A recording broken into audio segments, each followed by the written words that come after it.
everyone, my name is Heather and I'm the person behind Happy Puppy Truffles. Today I wanted to share with you guys another traditional origami. Today I'm going to show you guys how to make a traditional origami table. This is more of a round table than the square version we made before. For this origami you need one piece of origami paper, and I'm using a piece of paper that's 15 by 15 centimeters. What we want to do is we're going to start off here with our color side facing down, and I'm just going to go ahead and fold my paper in half diagonally both ways so that I can find where the center is in my paper.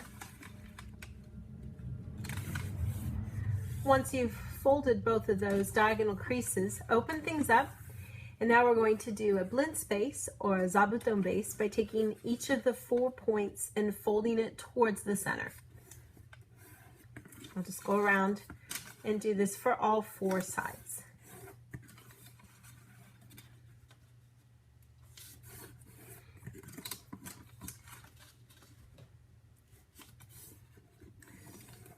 Then, once I've completed all 4 of those, I'm going to open everything up, and now I'm going to do a door base where I take the outer edge and fold towards the center. And I'll do this fold for both sides so that it creates sort of like a door.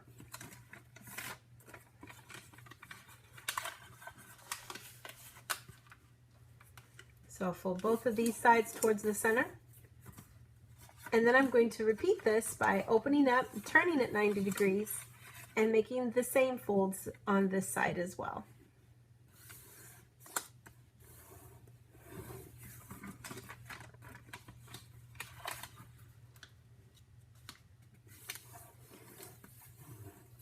Go ahead and open everything up, and now I'm going to use the creases I've made to help collapse the sides here in a squash fold.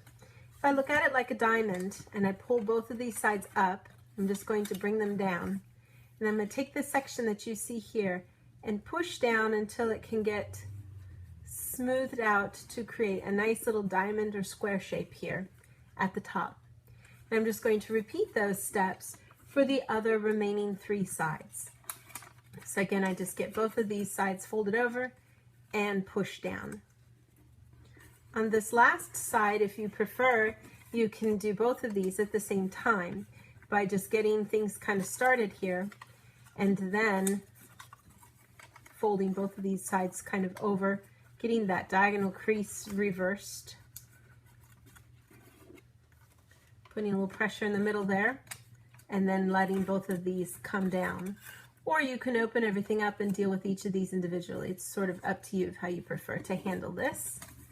I'm just going to get all of this folded down and smushed out until I get these 4 nice little square sections on each of the corners. Now I'm going to go ahead and focus on each one of these, and I find it works a little easier if I unfold things so that I can have a little better room to work with.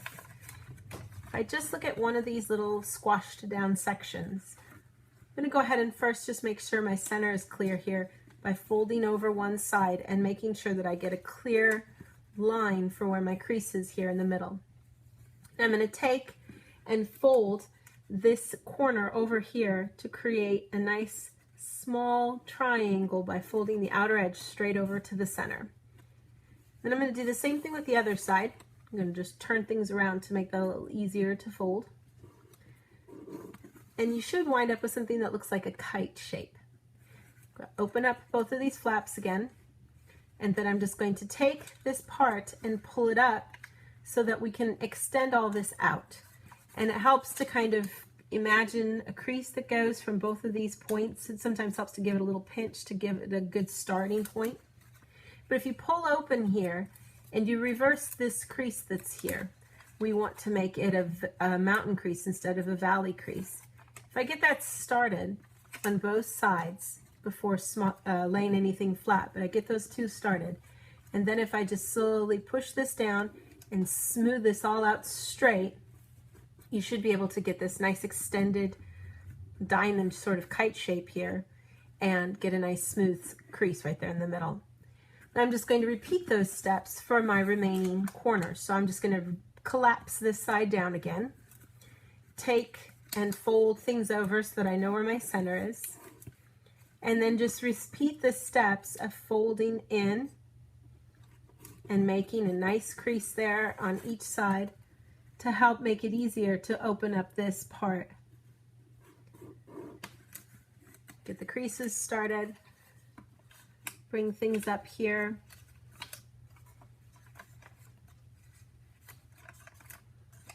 And help slowly smooth this out.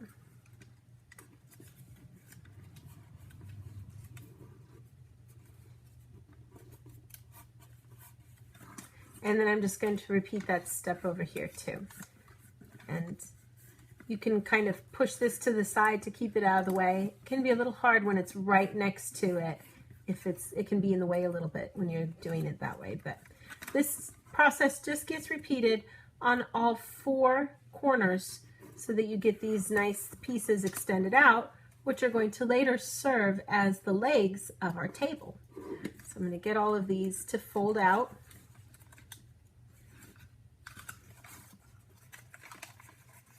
Smoothing this out.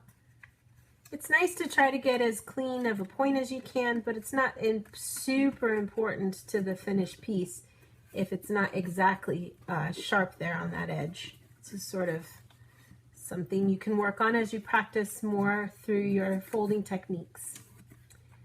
I'll get this last one opened up here.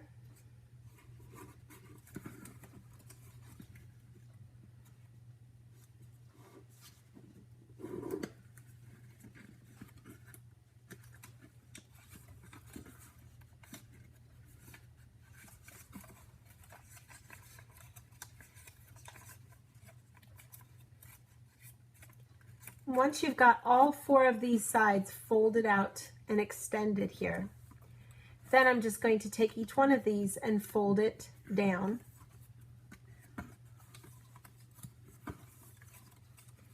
And then I'm also going to fold the tip down, even with the creases of what I've made. So I'm just making a nice little triangle crease here, and I'm going to do this for all 4 sides. And this is essentially going to create one of the edges so that the table that I make is actually, I guess, really not so much square shape as it is octagonal shaped. But we've got all of those folded down, and then if you let this part and the leg I just made pop straight up at a 90-degree angle for all of these guys here, then when we flip it over, we will have the legs to our table. And that is how you create a traditional origami table. And I'll have some more fun things to share with you guys in the days to come. Thanks again always so much for watching, and I'll see you all next time. Bye!